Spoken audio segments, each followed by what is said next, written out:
I'd never gone to a jewelry show. I owned not a single piece of high fashion jewelry. I really didn't even know it existed. Just because I wasn't looking for it, I didn't really pay attention to it.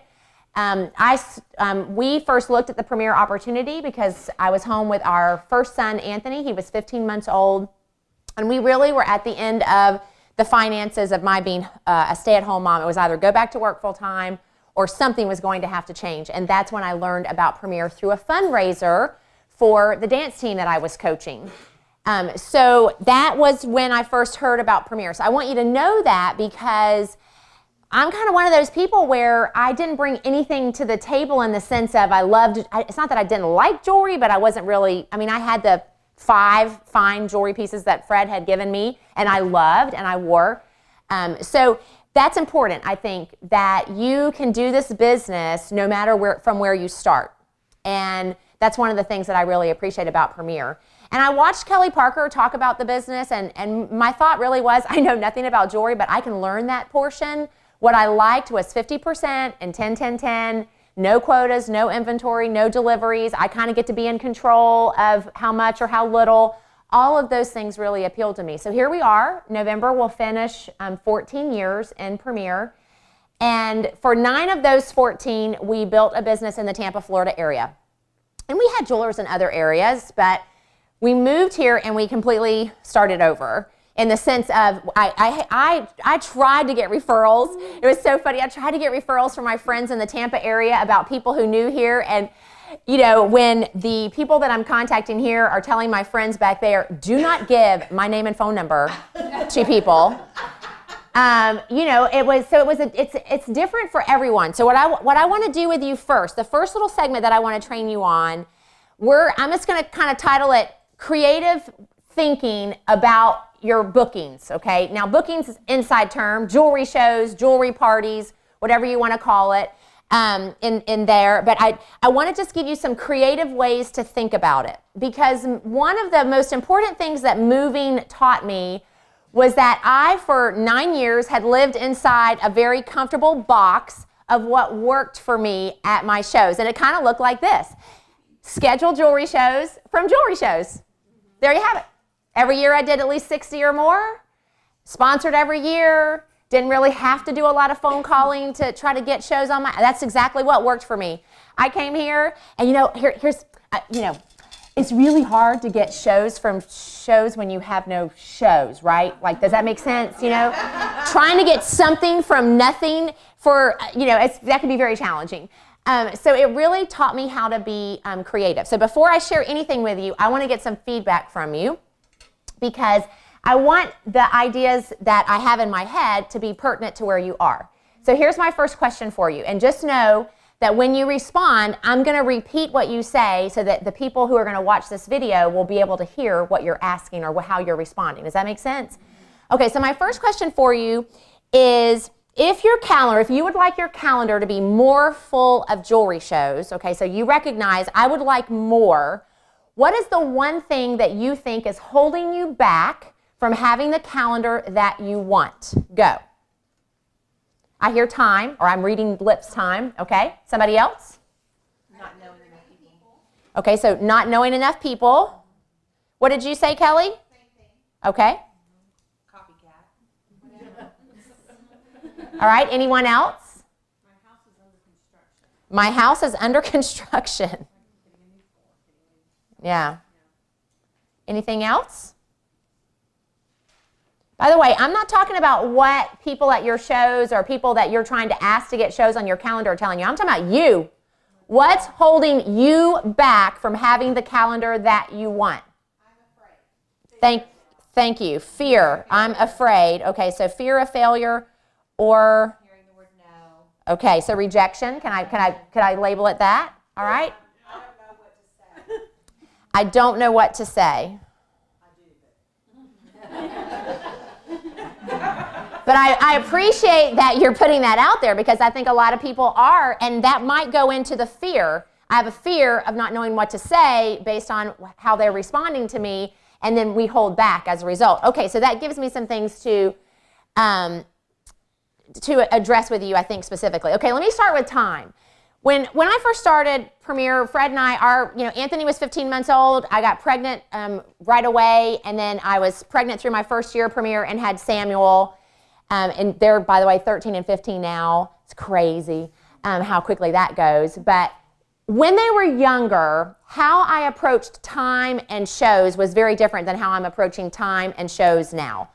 So in the room, who in the room has young, like toddler or younger in the room? So anybody? Anybody? Young children? Young children? Okay, got it. Who has like elementary age into middle school? Anybody? Any high schoolers? Any high school parents? Okay, we got some more. Your children are grown. But here's the question. Here's the question. Are they out of the house? Yeah.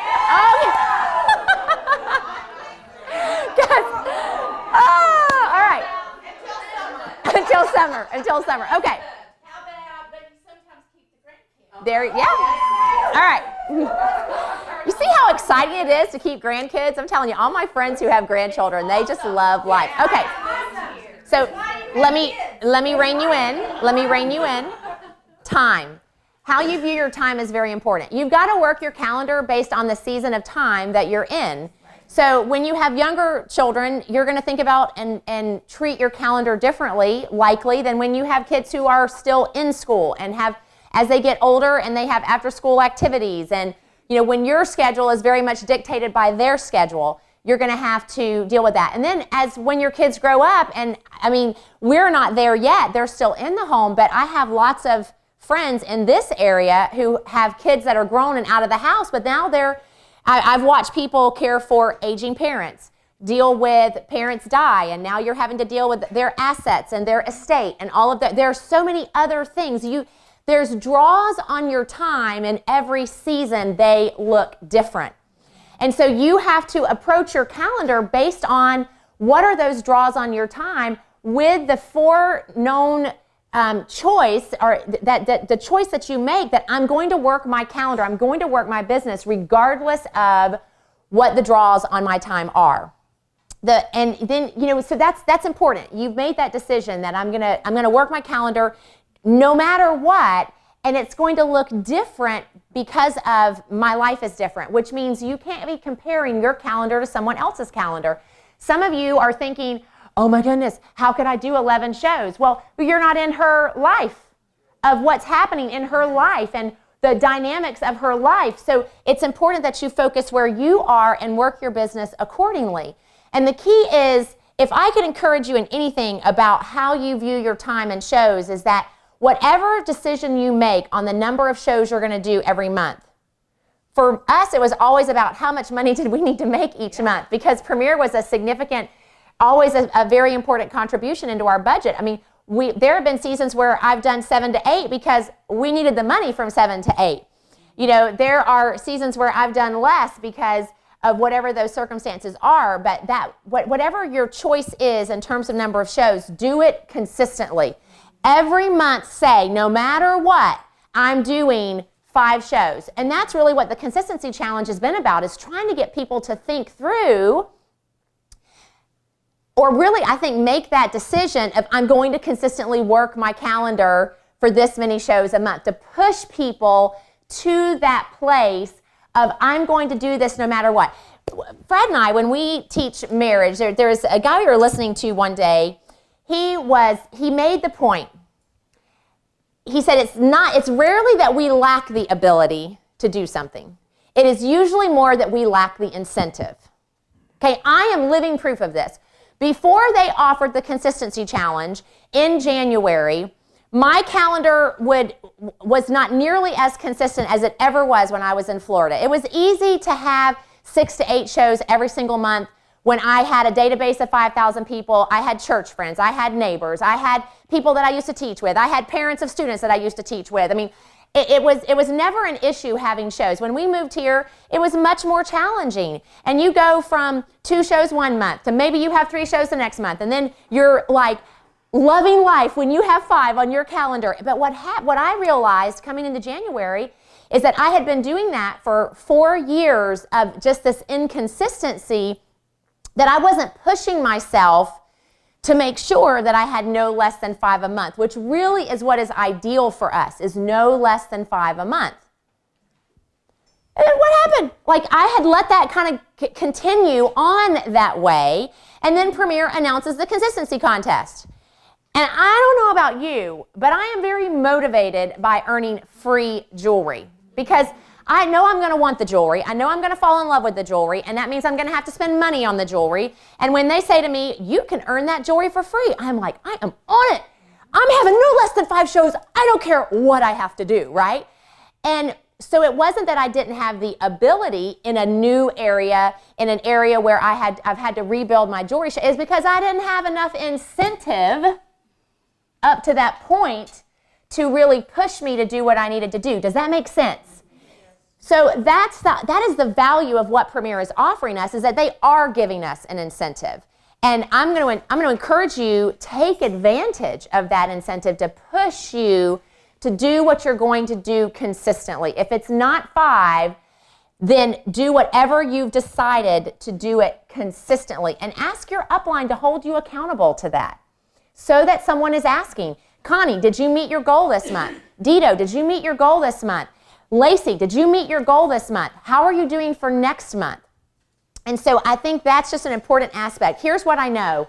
It is a lot easier to work this business when you're doing jewelry shows consistently than it is when you're not doing jewelry shows consistently. Because when you're not doing it consistently, it always feels like you're just discombobulated, like things aren't the way they should be, and you lack rhythm and flow, and you feel kind of out of sorts. And then what happens when you feel out of sorts? You start cutting things out. What happens is when you feel out of sorts, just follow me here, you project that onto the people who are at your show. And then you start thinking, well, they'll feel uncomfortable if I ask them about having a show, or they really don't want to hear about how you earn money in Premier. So I'll just kind of slide by that, or I'll do less on that. You project how you feel onto other people, and what happens is you start diverting and doing things that aren't necessarily the best for your business. So consistency is so important, making sure that you do it consistently every single month. And in order to do it consistently every single month, it's going to look different. Like right now, with our oldest is in marching band. He's a sophomore in high school. And so predominantly games are on Thursday or on Friday. And our thing, Fred and I met in high school in band. We are huge band nerds, okay? Love band, love everything about band. We're going to be at every football game as long as, it's humanly possible, because we want to be, because we get to be all nostalgic and all those things. So, get to live vicariously through your younger children. Anyone? Okay. But my point is that I'm not scheduling shows on those nights, okay? And so that means right now, on the Thursdays that do not have a football game, that's a prime show night for me. And for the first time in our 14 years of business, I'm doing a lot of shows on Sunday afternoon. I never really did that before, because Sunday really is our church day, but we're making a shift to try to make football season work so that I still have the number of shows that I need, but I have set aside the time to be there to support Anthony and to be able to chaperone and those kinds of things, okay? So that's what I'm talking about. You have to look at your calendar and go, what works based on what I know, which means you've got to know what's going on, calendar it, and then figure out how you're going to make that work in your business. But see, if you go at it with the standpoint of, I have to do this many shows no matter what, then it pushes you to find the time, because listen, what gets calendared is what happens. If you don't calendar it, the likelihood of it happening is very low. That's why what you got from Rosie about scheduling that hostess coaching when you schedule that show is so important, because then you're much more likely to know it's going to happen. And when you hostess coach, then you're much more likely to have a show that actually happens. And here's the interesting thing. One of the best ways to increase your retail is to hostess coach, because they're more sold out. They're educated on how can I have a good show, and it benefits you in more ways than just even one or two, really. So those are some important things about time. Okay, fear of failure. Let me go back to not knowing enough people. Gayla gave you one idea of posting on Facebook and saying, hey, who do you know in this area that would love to get jewelry for free and half price. And I love that at a show when they're telling her, not right now, or I'm not interested in hosting a show, that she asks for the referral right then and there. Well, who do you know that would enjoy doing that? There's nothing wrong with asking that. So that's already an idea that she got. When you don't know enough people, you've got to be willing to ask the people that you do know, or the people that God brings into your path. You've got to be willing to open up and let them know the need that you have. Oftentimes, I know for me, when we moved here, it was like, oh, this is going to be easy, right? I mean, I can look back and go, for the most part, the business had been pretty easy for me up to that point. And we get here, and in my mind, I'm like, Draper said it's going to take a year, whatever, 6 months, And then it was like 6 months, maybe 6 weeks. And we're going to be back up and running, and, it's because you really think that you're that good. Or maybe it's just me, not you. But ultimately, after about those 6 weeks, I can remember looking at Fred going, okay, 10 months, 20 days left, And, you have that realization of, you are not that good, and this is not as easy as you thought it was going to be. So here's my point. That not knowing enough people, because just so you know, when we came here, no friends, no family in this area, okay? The only people that we knew were people who were already doing Premier. And while they loved us and encouraged us and supported us, we needed to go out and find people that were going to have jewelry shows for us. So if you don't know enough people, you are in control of that. Did you know that? You control how many people you know. So my question for you is, if you would sit there and say, I don't really know enough people, what are you doing about it?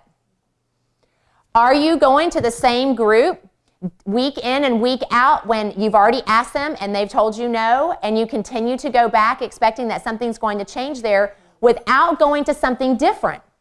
Whether it be you try a different Bible study at a different church because it's going to put you in contact with different people, or you go into an activity, whether it's, I'm not a tennis player, but whether you go and you play tennis with someone, or you find an activity, whether you go to work out someplace on a consistent basis, you've got to put yourself in situations where you're going to be meeting new people. What worked the best for me to overcome part of this fear of failure and rejection when we moved here was business networking. Because I could walk into a business networking event, and in my mind, I could reconcile everyone is here because they're looking to connect with other people. So I can go to you and try to connect, and you're not going to go, stranger danger, because that's what you're expecting. And so business networking is not for everyone. But did you hear the important part there? Why was it important for me? Because it helped me to deal with that fear of people aren't going to want to hear about this. What is that for you? If it's not business networking, it's that group or that mom's group or that whatever that social activity is where you can feel confident being who you are, talking about what you do, and be comfortable there. Now, that being said, there are going to be some circumstances where you aren't going to be comfortable. You're going to be like, I hate this. Let me give you a case in point. So 6 months in, I began to realize that there were certain things that I had in my mind. I was like, I'm not doing that. Like when I was back in Florida, I'm like, you know what? I don't have to do that. My calendar's where it needs to be. I'm not doing that. Okay? And so one of the things, but let me tell you, when you go through 5, 6 months where you are like scraping for anything that can go on your calendar, you start going, maybe I'll do that. So for me, it was setting my jewelry up in like a nail salon place, right? And Fred is the one who made me go and get my nails done. He's like, you have to go. And I'm like, we can't afford it. He's like, no, you have to go. Like, you have to get out to go and meet people, okay? And that salon, so I'm sitting there getting my nails done, and I can remember sitting there thinking, I don't want to ask. Like, you had the conversation in your head? I need to ask. I don't want to ask. You need to ask. I really don't want to ask because I don't want to. Anybody ever had that? You don't have to admit to it. But I will say you're having that internal conflict. So finally, the part of me that was like, show your jewelry, earn money, and eat. Don't show your jewelry and not have enough money to eat. And yes, to a certain extent, is that a little maybe beyond the scope? Let me tell you, at that time, Premier was the only source of income that we had, okay? Remember how I started? It's not that you lack ability, you lack incentive. For us, in that first year, the incentive of being able to remain solvent was a huge incentive. And so by June, I'm asking, can I go into this, nail salon? And I got to tell you, I walked in on that June day feeling like I might as well have a trench coat on, have me some watches, strapped up inside, going to people getting their nails done. Want some jewelry? You know you want some jewelry, right?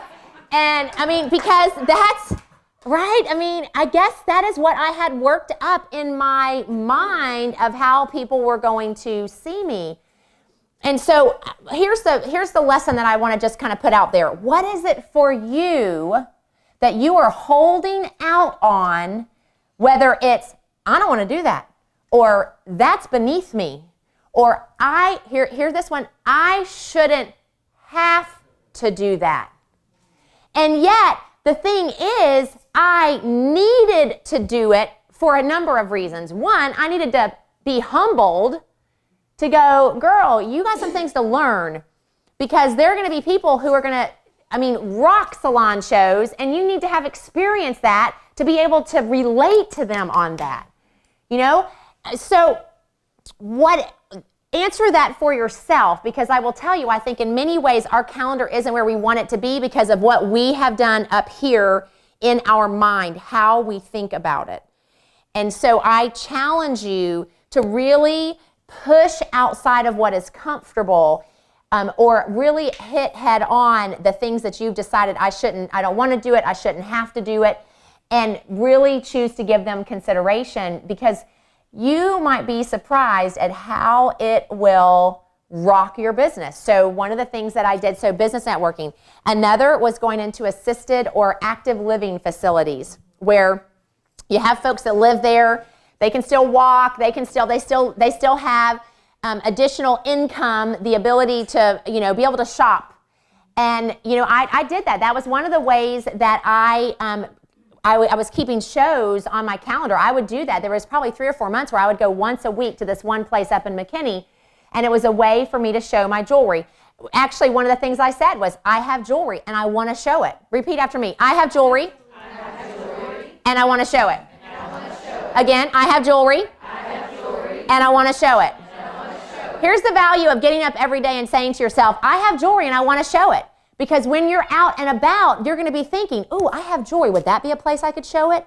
Or you're in an interaction with someone who is talking to you, and like a realtor who is telling me, well, my home is under construction. I've got all this stuff going on. She goes, but we have, I can talk to the ladies. We have our monthly sales meeting, and normally I said to her, well, what about the possibility of showing the jewelry after your sales meeting? And we just do it right there in the office. She goes, oh, I really like that idea. And I said, how many people come? She said, well, there's 300 or 400 in our particular agency, but about 75 to 80 come to the meeting. And I said, well, what do you think? She goes, well, let me ask the person the broker who's over that. In August, on the 12th, I set up in a glass, walled conference room. About 10 to 13 or 14 ladies came through. I sold $500 in jewelry in 1 hour. I probably did the show presentation about 5 times because there were about 5 different waves of people that came through. And she got free jewelry, and she scheduled another one. And I scheduled 2 shows while I was there.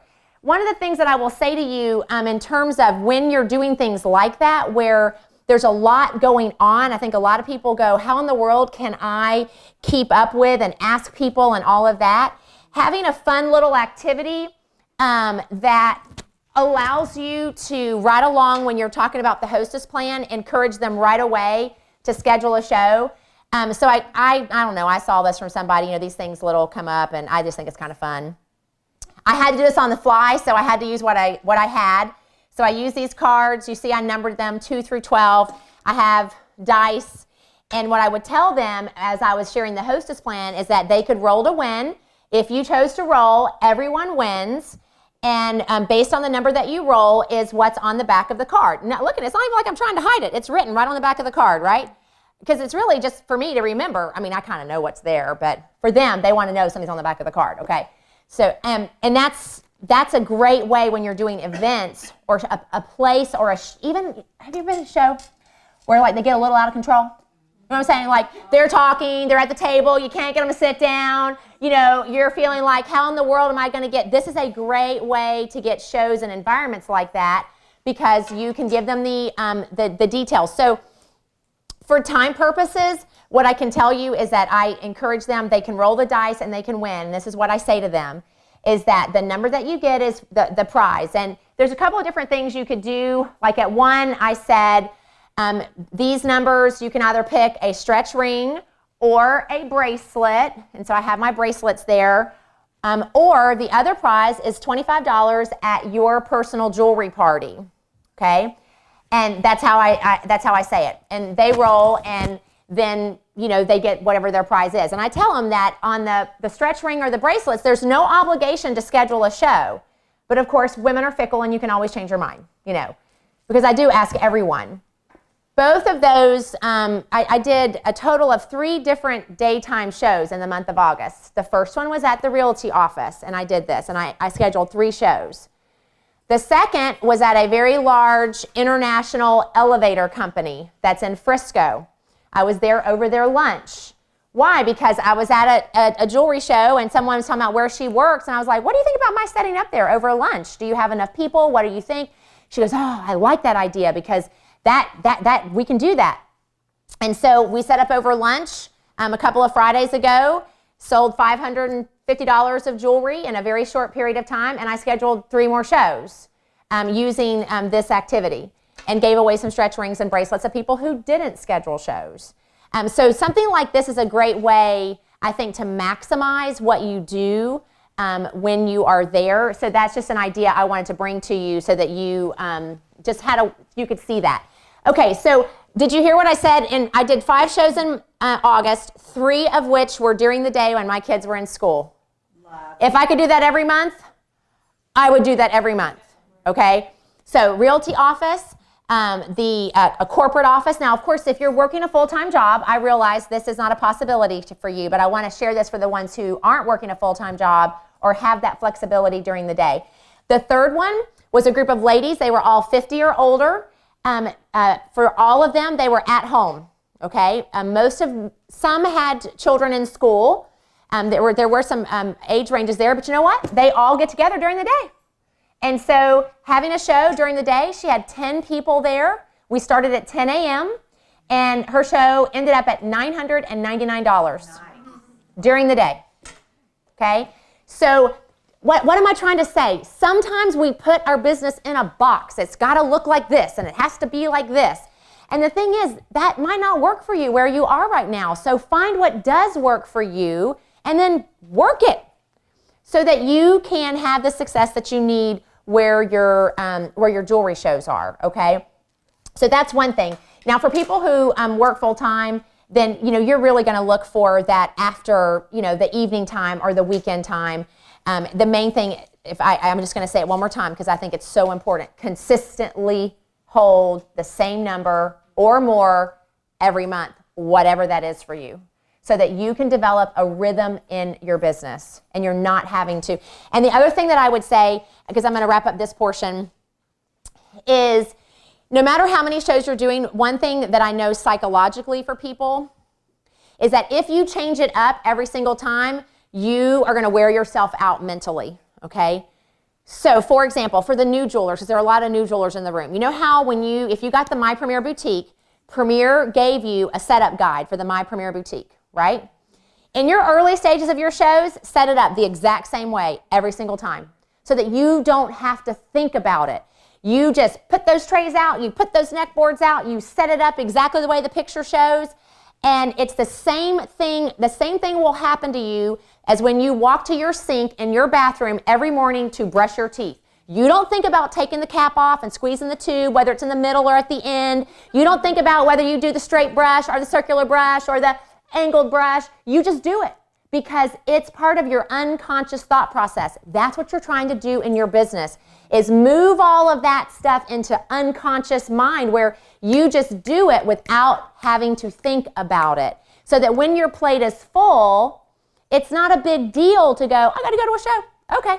10 minutes, I'm done, I'm out the door, I can set up, I don't have to, I don't need a lot of mental processing because I've done it so many times. Does that make sense? So that's an important encouragement that I would give to you. Okay, so those are some creative things on shows. Let's pause and let me just say now, what questions do you have so that I can make any clarifications or things like that based on what you've heard?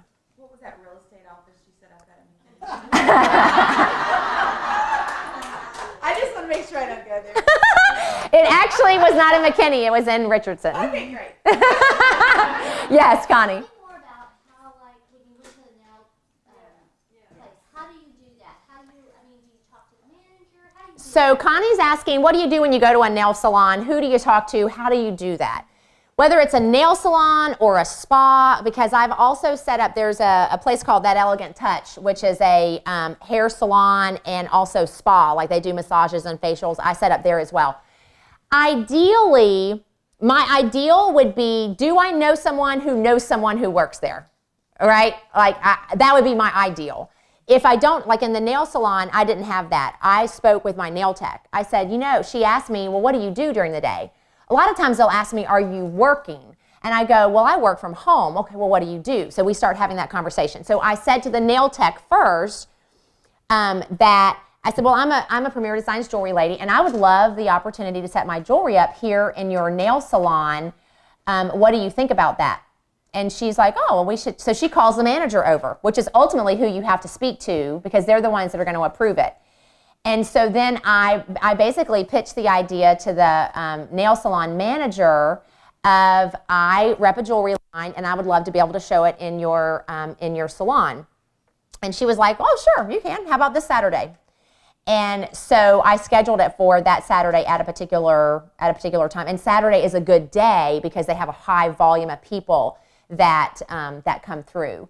So the key is you do need to ideally speak to a decision maker, and it's really better if you do it face-to-face. Picking up the phone and calling, I found, doesn't really net you as, it's not as lucrative is not really the right word, but as beneficial as when you're there in person and you're speaking to them, okay? So that's your main thing, is finding someone who's in that decision-making ability. The other thing that's helpful if you're gonna set your jewelry up, and it's not connected to like a hostess who works there, who wants to be able to do a show in her place of business, is for it to be mutually beneficial, okay? Like at the nail salon, I had been getting my nails done there for 5 months. So I had been patroning their business. So it's not like I'm just someone off the street saying, hey, I want to come in. Hey, I've been spending money here for the last 5 months. I mean, I didn't say that, right? I kept that all inside. But my point is, I have been benefiting you. I'm asking, would you be willing to allow me to benefit as well? Does that make sense?